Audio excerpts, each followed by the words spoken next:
यीशु मसीह के मीठे नाम से आप सभी को फिर एक बार हम स्वागत करते हैं। अभी कुछ दिनों से हम लेंट के सीजन में हम हैं और इन दिनों में हम कोशिश करेंगे आने वाले रविवारों में यूहन्ना लिखित सुसमाचार उसका 13 अध्याय से 16 अध्याय तक इन वचनों से हम देखने की कोशिश करेंगे जो कि यीशु मसीह ने गुरुवार की रात, शुक्रवार गुड फ्राइडे से पहले की रात उन्होंने क्या कुछ किया था, और परमेश्वर से दुआ करेंगे कि परमेश्वर इन सब चीज़ों को हमारी जिंदगी में लागू होने में और इन वचनों से हम अपनी जिंदगी को परमेश्वर के हाथों से आगे बढ़ने में वो हमें मदद करे। आइए हम आज के दिन हम लूका रचित सुसमाचार उसका 13 अध्याय 1 से लेके 17 तक हम पढ़ेंगे। लूका रचित सुसमाचार उसका 13 अध्याय 1 से लेके 17 तक। फसह पर्व से पहले यीशु ने देखा कि इस जगत को छोड़ने और परम पिता के पास जाने का उसका समय आ पहुंचा है, तो इस जगत में जो उसके अपने थे और जिन्हें वह प्रेम करता था उन पर उसने चरम सीमा का प्रेम दिखाया। शाम का खाना चल रहा था।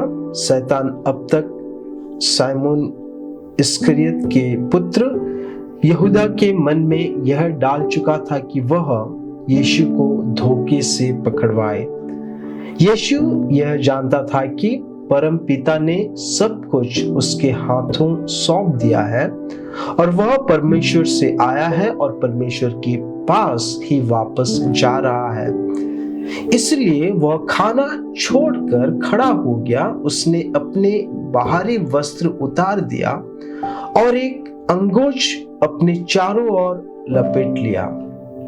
फिर एक घड़े में जल भरा और अपने शिष्यों के पैर धोने लगा और उस अंगोछ से जो उसने लपेटा हुआ था उनके पांव पोंछने लगा। फिर जब वह साइमन पतरस के पास पहुंचा तो पतरस ने उनसे कहा, प्रभु क्या तू मेरे पांव धो रहा है? उत्तर में यीशु ने उनसे कहा, अभी तो नहीं जानता कि मैं क्या कर रहा हूं, पर बाद में जान जाएगा। पतरस ने यीशु से कहा, तू मेरे पांव कभी भी नहीं धोएगा। यीशु ने उत्तर दिया, यदि मैं ना धोऊं तो तू मेरे पास स्थान नहीं पा सकेगा। साइमन पतरस ने उनसे कहा, प्रभु केवल मेरे पैर ही नहीं बल्कि मेरे हाथ और मेरे सिर भी धो दे।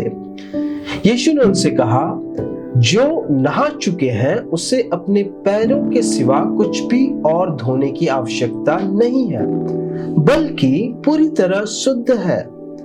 तुम लोग शुद्ध हो पर सब के सब नहीं। वह उसे जानता था जो उसे धोखे से पकड़वाने वाले हैं, इसलिए उसने कहा था, तुम में से सभी शुद्ध नहीं हो। जब वह उनके पांव धो चुका तो उसने अपने बाहरी वस्त्र फिर पहन लिया और वापस अपने स्थान पर आकर बैठ गया और उनसे बोला, क्या तुम जानते हो कि मैंने तुम्हारे लिए क्या किया है? तुम लोग मुझे गुरु और प्रभु कहते हो और तुम उचित हो क्योंकि मैं वही हूं। इसलिए यदि मैंने प्रभु और गुरु होकर भी जब तुम्हारे पैर धोए हैं तो तुम्हें भी एक दूसरे के पैर धोना चाहिए। मैंने तुम्हारे सामने एक उदाहरण रखा है ताकि तुम दूसरों के साथ वही कर सको जो मैंने तुम्हारे साथ किया है। मैं तुम्हें सत्य कहता हूं, एक दास स्वामी से बड़ा नहीं है और ना ही एक संदेश वाहक उससे बड़ा है जो उसे भेजता है। यदि तुम लोग इन बातों को जानते हो और उन पर चलते हो तो तुम सुखी रहोगे। यदि तुम तुम लोग इन बातों को जानते हो और उन पर चलते हो तो तुम सुखी रहोगे।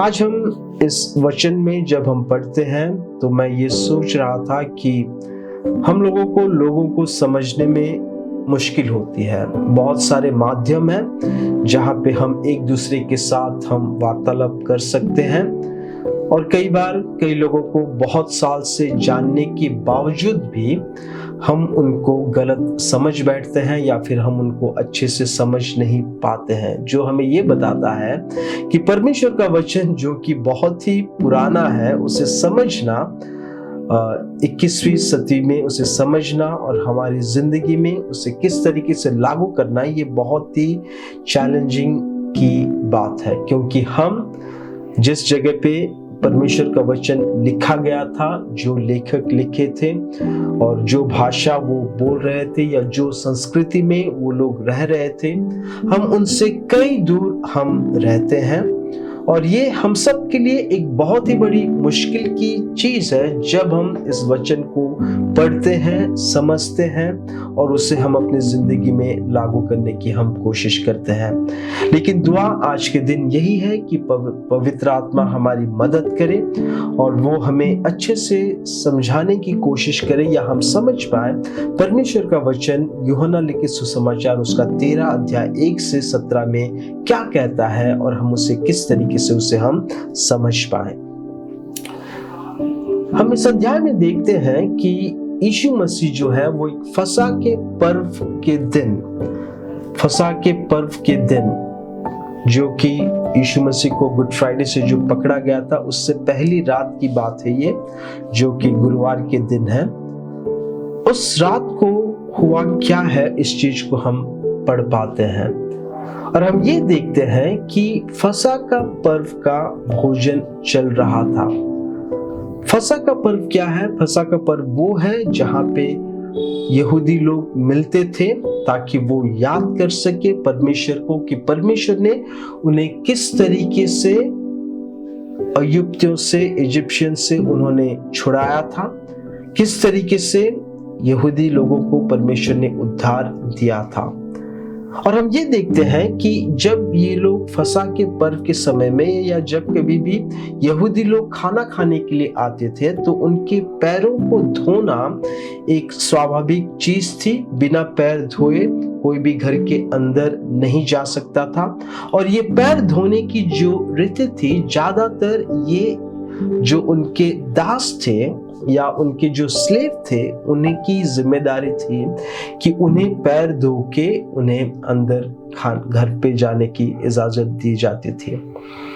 और हम इस अध्याय में देखते हैं कि यीशु मसीह ने उन चेलों से इतना प्रेम किया, वचन हमसे वो कहता है कि उन्होंने अंत तक उन्होंने प्रेम किया। और जो लोग नम्र हैं वही प्रेम कर सकते हैं। और ये परमेश्वर के वचन में हम सीखते हैं, जो लोग नम्र हैं वही लोग केवल दूसरों को प्यार कर सकते हैं, वही लोग दूसरों की जिंदगी में इन्वेस्ट कर सकते हैं या फिर वही लोग दूसरों की जिंदगी में कुछ करने की सोचते हैं।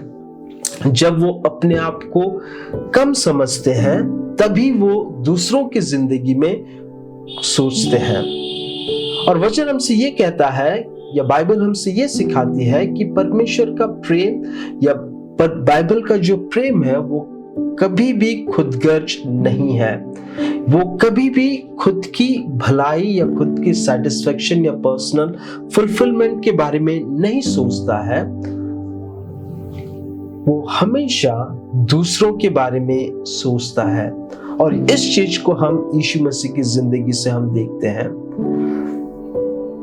पौलुस फिलिपियों की 2 अध्याय में ये लिखता है कि यीशु मसीह ने अपने आप को खाली कर दिया और वह देहधारी हुए और वह स्वर्ग से वो धरती पे आए। और यूहन्ना उसका 13 अध्याय में हम ये देखते हैं कि यीशु मसीह कहां से आए हैं और वो कहां पे जा रहे हैं। और ये एक ऐसा वक्त था जहां पे चेलों को यीशु मसीह के पैर धोने थे, लेकिन कोई भी चेला उसे करते हुए हम देख नहीं रहे हैं। और जब यहूदियों की भोजन का तरीका अगर हम देखते हैं तो यहूदियों के भोजन जो होते हैं वो टेबल या कुर्सी पे बैठ के खाते नहीं थे, लेकिन वो आधे मुड़ के या रिक्लाइन होके वो खाते थे, जहां पे दूसरों का पैर जो है वो दूसरों की ओर लगा रहता था। और ये सब फसह का पर्व का भोजन जो है वो अपने गंदे पैरों से खा रहे हैं, और एक दूसरों की पैर साफ है या नहीं इसका थोड़ा भी चिंता नहीं है। इसका कारण क्या है? इसका कारण शायद ये हो सकता है क्योंकि यीशु मसीह को यहूदी लोग मारना चाहते थे।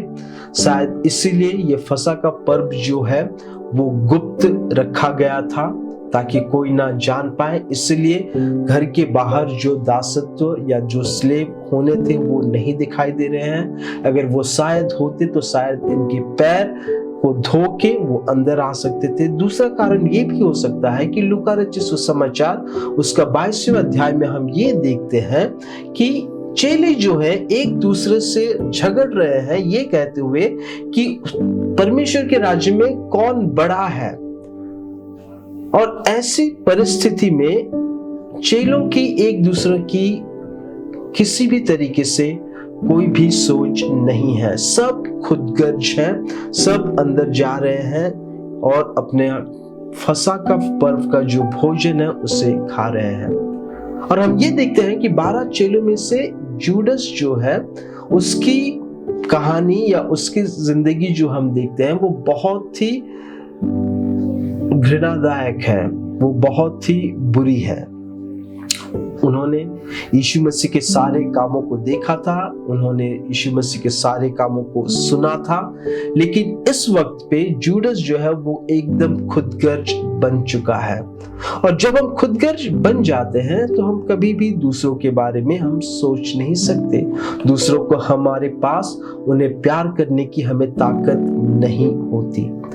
लेकिन जब हम यीशु मसीह के बारे में देखते हैं, यीशु मसीह का वचन हमसे ये कहता है या यीशु मसीह हमसे ये कहते हैं, जिस दिन से हम पैदा हुए उस दिन से पहले भी यीशु मसीह ने हमें प्रेम करना शुरू किया और वो हमें अंत तक वो हमें प्रेम करते हैं।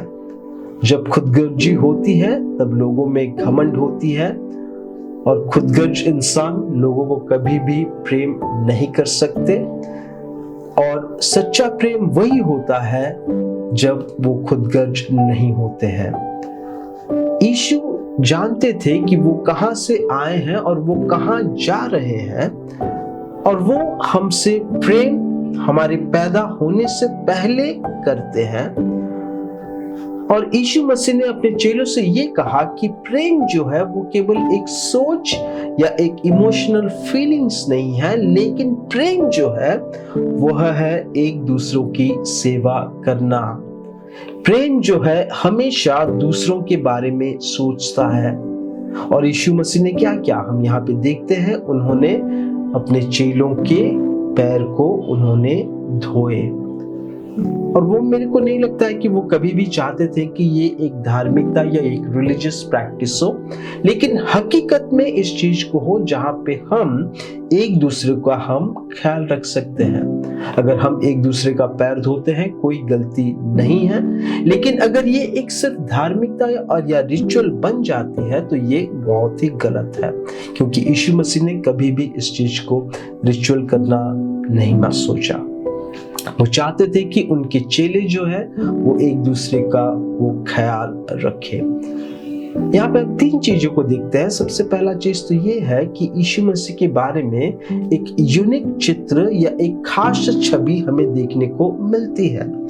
हम यहाँ पे इस वचन से हम देखते हैं कि यीशु मसीह कहाँ से आए थे और कहाँ जाने वाले हैं। साथ में हम ये देखते हैं कि यीशु मसीह को पता था कि उन्हें मार दिया जाएगा, और साथ में उन्हें ये भी पता था कब और कहां पे उन्हें मारा जाएगा। और मौत के बारे में जब हम सोचते हैं तो यीशु मसीह को छोड़कर कोई भी नहीं जानता हम में से कि हम कब और कहां और कैसे हम मरेंगे। लेकिन ये चीज यीशु मसीह के लिए वैसा नहीं था। उन्हें पता था कि वह कहां से आए हैं और वह कहां वापस जा रहे हैं। ये केवल उनकी मौत के बारे में नहीं, लेकिन उन्हें साफ साफ पता था कि वो कैसे अपने स्वर्गीय पिता, परम पिता के पास वो वापस जा रहे हैं। दूसरा चीज हम ये देखते हैं कि यीशु मसीह इस धरती पे जब रहे थे, उन्होंने क्या करने की उनके पास सामर्थ्य थी और उन्होंने क्या किया। जब उन्हें पता था कि वह अपने स्वर्गीय पिता के पास वापस जा रहे हैं, उन्होंने दो चीज को हमारे सामने रखा। पहला तो ये प्रेम, और दूसरा जो है पावर या सामर्थ। और इन दोनों का यीशु मसीह के पास कोई भी लिमिट नहीं था। जबकि इंसान की जिंदगी में या हमारी जिंदगी में दोनों चीज का हमारा एक लिमिट होता है, लेकिन ये चीज यीशु मसीह के साथ वैसा नहीं था। जब हम प्रेम के बारे में सोचते हैं तो एक वक्त ऐसा आता है कि इंसान से हमें प्रेम करना या फिर इंसानों के लिए ख्याल रखना, एक वक्त ऐसा आता है जहां पे हमारा प्रेम जो है उसमें दरारें आ जाती हैं और हम प्रेम करते हम आगे नहीं जा सकते। जब हम प्रेम करना दरारें आ जाती हैं तो हम लोगों को नफरत करने लगते हैं। लेकिन यीशु मसीह के साथ वैसा नहीं था। जब उन्हें पता था जूडस जो है उनको पैसे के खातिर बेचने वाला है, पतरस जो है उनको डिनाई करने वाला है, पतरस जो है उनको नहीं जानता हूं कह के कहने वाला है, ये सब जानते हुए भी यीशु मसीह ने उनको अंत तक प्रेम रखा। उन्होंने अंत तक प्रेम किया। इसका मतलब यह है कि जब यीशु मसीह हमसे प्रेम करना शुरू करते हैं, वो कभी भी हमें प्रेम करना बंद नहीं करते हैं। और इसका कारण ये है कि उनके प्यार जो है वो विश्वास के योग्य है। उनके प्यार में ये खासियत है कि वो हमें कभी भी धोखा नहीं देते। और यीशु मसीह ने हमसे ये कहा कि वह हमें अंत तक वो हमें प्रेम करते हैं। जब हम मर जाते हैं हमारा प्रेम रुक जाता है, एक दूसरे के साथ प्रेम करना रुक जाता है। लेकिन जब हम यीशु मसीह के प्रेम के बारे में देखते हैं, यीशु मसीह कहते हैं कि वह हमें अंत तक वो हमें प्रेम करता है। और ये एक सच्चाई है मसीह होने के नाते कि यीशु मसीह हमसे प्रेम करते हैं, चाहे कोई वो प्रेम करे या ना करे। जब हम उनकी ताकत या सामर्थ के बारे में देखते हैं, उनके पास ताकत या सामर्थ जो थी वो सारी चीज स्वर्गीय पिता ने उन्हें दिया था। और जब हमारे पास ताकत या पावर आ जाती है तो हम एक करप्ट हो जाते हैं या फिर उसका हम नाजायज फायदा हम उठाते हैं। लेकिन जब प्रेम और सामर्थ जब दोनों मिलके आते हैं तो वह एक बहुत अच्छी सेवा देते हैं।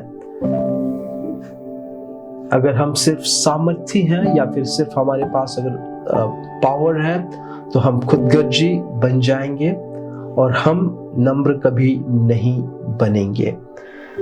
और यहाँ पे हम देखते हैं कि यीशु मसीह ने अपना टॉवल और बेसन लेके उन्होंने चेलों को उन्होंने अपने पैर को धोना उन्होंने शुरू किया।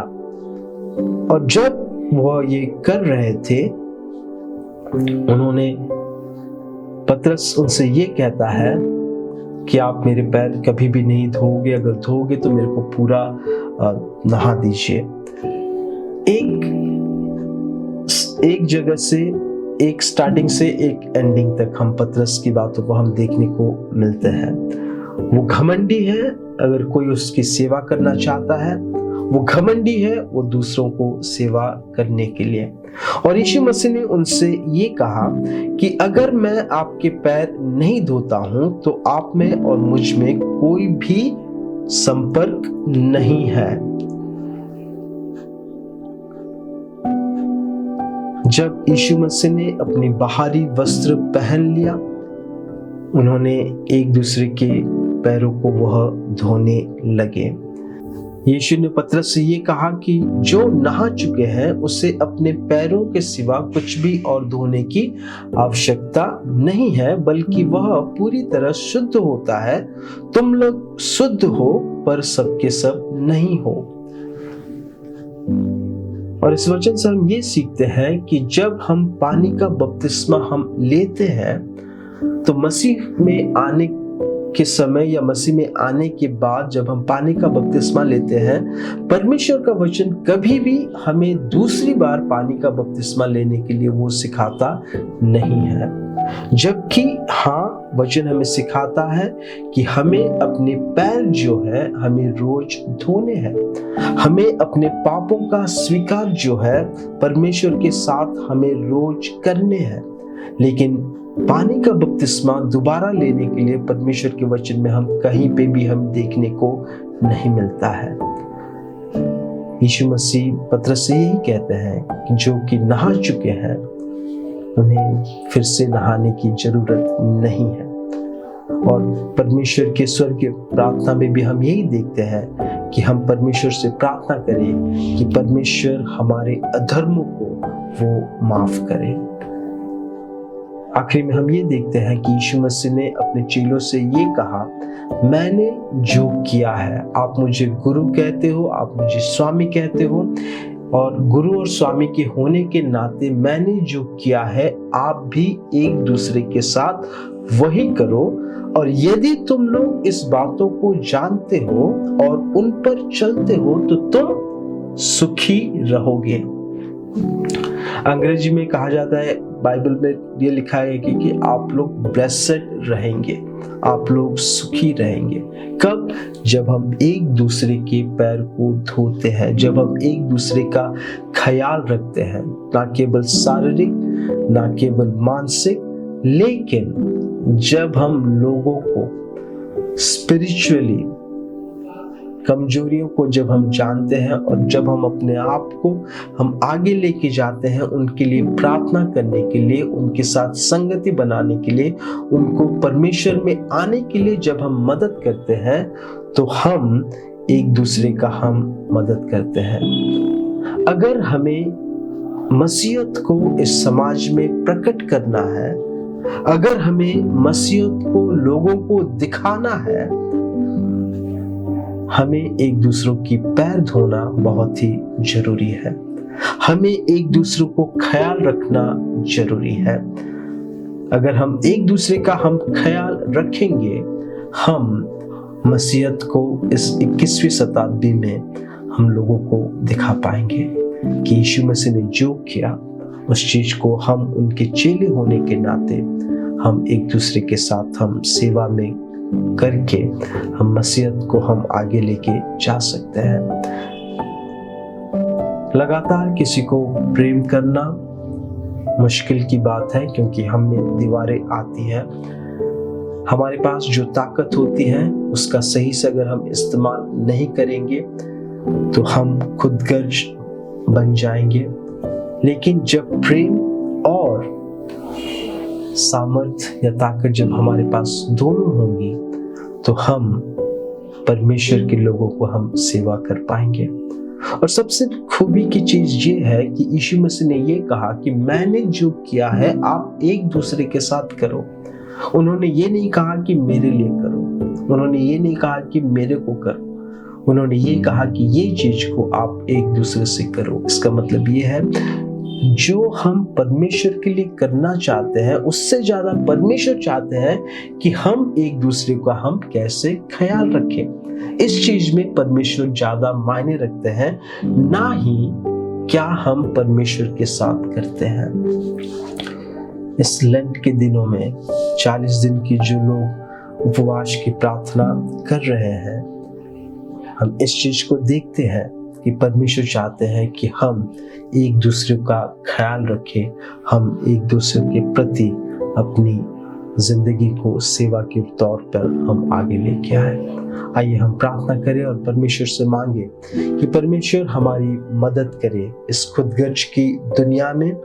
परमेश्वर पवित्र आत्मा हमारी मदद करे ताकि हम हमारे स्वामी यीशु मसीह के वचन के अनुसार हम अपनी जिंदगी को आगे लेके जा पाए। स्वर्गीय पिता, हम फिर एक बार आपके चरणों में आते हैं और धन्यवाद देते हैं आज के दिन के लिए। आपने जो हमसे कहा है कि हम इस तरीके से एक दूसरे का ख्याल रखें, इस तरीके से एक दूसरे का हम सेवा करें। आज के दिन हम प्रार्थना करते हैं पिता कि आपकी पवित्र आत्मा हमारी मदद करे, आपकी पवित्र आत्मा हमारी अगुवाई करे, पवित्र आत्मा हमें दिल दे जहाँ पे हम एक दूसरों की हम सेवा कर पाए। धन्यवाद देते हैं कि आपने हमें वो दिल दिया है जहाँ पे हम लोगों को सेवा कर सके। लेकिन कई बार हमारे जिंदगी में दरारें आ जाती हैं लोगों से प्यार करने के लिए, लोगों की सेवा करने के लिए। लेकिन हम प्रार्थना करते हैं पिता कि आप हमें वो दिल दीजिए जहाँ पे हम एक दूसरों की हम सेवा कर पाए और एक दूसरे की हम ख्याल रख पाए। पिता, प्रार्थना करते हैं कि हम में से कोई भी घमंडी ना बने, बल्कि नम्र होके हम आपकी सेवा और आपकी लोगों की सेवा हम कर पाए। पिता, आज के दिन हम प्रार्थना करते हैं कि जब हम इस लेंट के सीजन में चल रहे हैं, आपकी सुसमाचार से आपकी बातों को समझने में और उसे समझ के हमें अपनी जिंदगी में लागू करने में आप हमें मदद करें। पिता, धन्यवाद देते हैं कि आपने हमारी इस प्रार्थना को सुनी है। ये प्रार्थना हम यीशु मसीह के पवित्र नाम से मांगते हैं, आमीन। सबको जय मसीह की। परमेश्वर आप सभी को आशीष दे। हम अगले रविवार यूहन्ना लिखित सुसमाचार उसका 14 अध्याय से देखेंगे और हम सीखेंगे कि परमेश्वर यीशु मसीह ने उन्होंने उस लेंट के समय में गुरुवार की रात को क्या किया था। परमेश्वर आप सबको आशीष दे। सबको धन्यवाद। सबको जय।